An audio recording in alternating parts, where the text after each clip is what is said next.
साथियों, जय भीम, जय भारत, जय संविधान। मैं बहुजन Dastak news and constitution channel से गौतम रत्ना, और आप देख रहे हैं हमारे दोनों चैनल पर, बहुजन दस्तक न्यूज एंड कॉन्स्टिट्यूशन पर, साहब काशीराम के जो ऐतिहासिक क्षण, ऐतिहासिक दिन,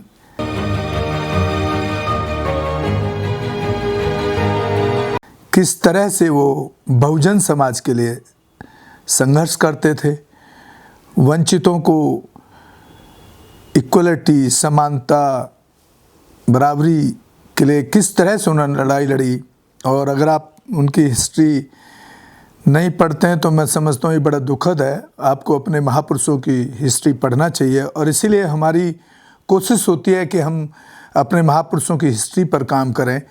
भले ही हमारे व्यूज़ कम आए, वीडियोस हमारे लोग नहीं देखते हैं ज़्यादा, ये बड़ा दर्दनाक है और दुखद भी है।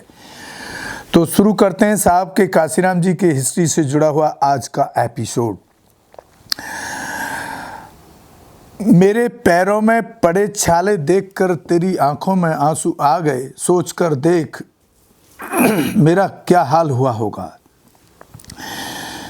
साथियों, यह घटना है 1980-81 की जून का गर्म महीना था। साहब लुधियाना के बस अड्डे पर उतरे।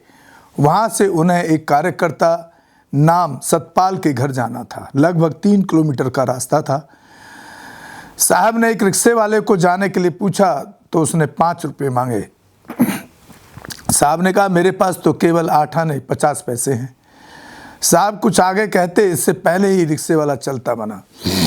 साहब ने 4-5 और रिक्शे वालों को भी पूछा, लेकिन कोई 8 आने में जाने को तैयार नहीं हुआ। साहब थके हुए थे, जोरों की भूख लगी थी, दोपहर शिखर पर थी, लेकिन साहब ने कोई बात बनती न देखकर पैदल ही चलने का फैसला कर लिया। साहब अभी कुछ ही कदम दूर चले होंगे कि उनकी चप्पल का एक स्टेप टूट गया। साहब जरा रुके और सोचा अब क्या किया जाए। यदि शाम होने की इंतज़ार की तो और लेट हो जाऊंगा। और साहब काशीराम ने एक पैर बिना चप्पल पहने पैदल ही चलने का फैसला कर लिया। चप्पल की हालत खस्ता हो चुकी थी। दूसरी चप्पल ने भी सतपाल के घर से कुछ दूरी पर साथ छोड़ दिया। पास से गुजरते रिक्शा वाले को जब साहब ने पूछा तो उसने 1.5 रुपया मांगे। साहब के हाथ में वही 8 आना देखकर उसने साहब के साथ कोई बात भी करना गवारा नहीं किया। साहब फिर जैसे तैसे हाथों में टूटी चप्पल लिए सतपाल के घर पहुँचे। साहब काशीराम जी की हालत देखकर सतपाल बेहद आहत हुए और कहने लगे, साहब जी फ़ोन कर देते, मैं स्टैंड पर लेने आ जाता। साहब परेशान थे। थोड़ा कुंठित होते हुए उन्होंने कहा, रास्ते में फ़ोन क्या, पेड़ों पर टंगे हुए थे जो मैं उन्हें उतार कर तुम्हें कर लेता, और यदि मेरी जेब में पैसे होते तो रिक्शा करके न आ जाता। टूटी हुई चप्पलें हाथ में पकड़ कर क्यों आता। सतपाल चुप रहे। खैर, साहब काशीराम जी ने चाय नाश्ता और अगले दिन की मीटिंग की रूपरेखा में व्यस्त हो गए। रात को जब साहब ने अपने कपड़े बदल कर रखे तो सतपाल की पत्नी ने कहा, गर्मी की वजह से कपड़ों से बास आ रही है। सुबह धोने के लिए ले गई। काशीराम साहब का पाजामा, बनियान और जांघिया पर जगह जगह छेद हो रखे थे। यह देख वे हैरान हो गई। सुबह साहब काशीराम मीटिंग में जाने के लिए तैयार होने लगे। नहाने के बाद काशीराम साहब ने कपड़े मांगे तो सतपाल ने कहा, वे कपड़े तो मेरी पत्नी ने रात को ही घर के पिछवाड़े में लगे ढेर पर फेंक दिए। साहब काशीराम ने अचानक ही प्रतिक्रिया दी। ओ, काशीराम थोड़े परेशान हो गए, तो अब मैं मीटिंग में कैसे जाऊं।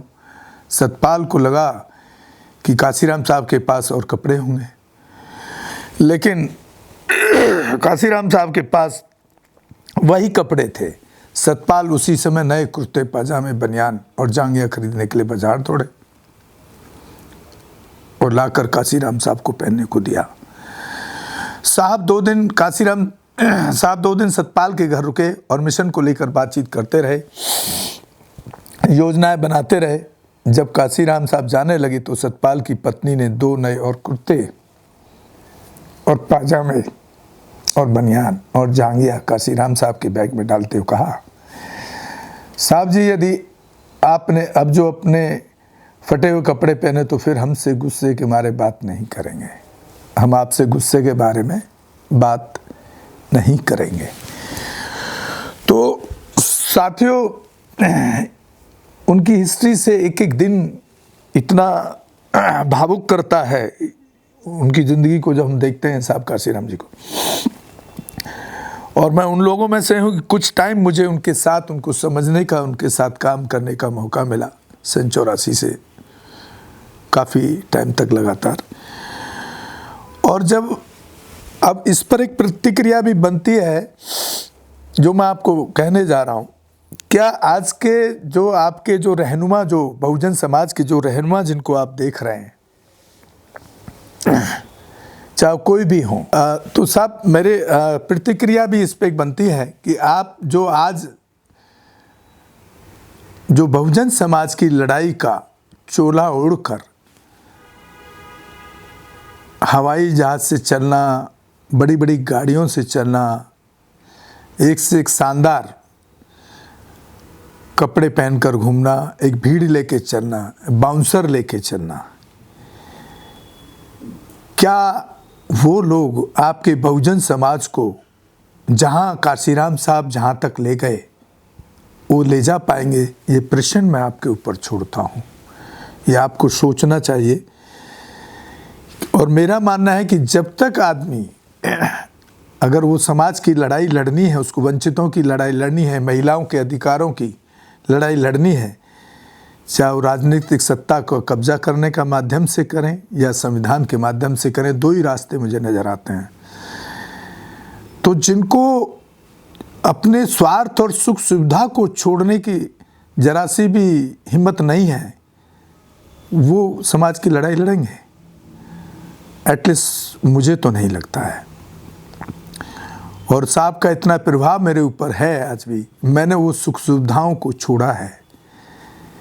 20 साल तक फ़्लाइट का सफ़र और 20 साल तक 5 स्टार होटलों की ज़िंदगी मैंने जी है। और पिछले 8 साल से साथियों वो सब छोड़ के समाज को जागरूक करने का काम। तरीके अलग अलग हो सकते हैं, साहब का तरीका अलग था, मेरा तरीका अलग है। मैं मीडिया के माध्यम से और जगह जगह जहाँ कहीं भी मुझे कुछ लोग 10, 20, 50 जितने भी इकट्ठे हो जाएं या कोई इवेंट कर रहे हैं बहुजन समाज पे, अगर बुलाते हैं तो मैं ज़रूर जाता हूँ। लेकिन वहाँ पर भी लोग मेरे जैसे व्यक्ति को, कड़वा सच बोलने वाले व्यक्ति को बोलने के लिए मौका तक नहीं देते हैं। कहते हैं इसे वीडियो रिकॉर्ड करके ले जाओ और उसके संगठन को प्रमोट कर दो और उस संगठन का जो स्वयंभू है उसको प्रमोट कर दो।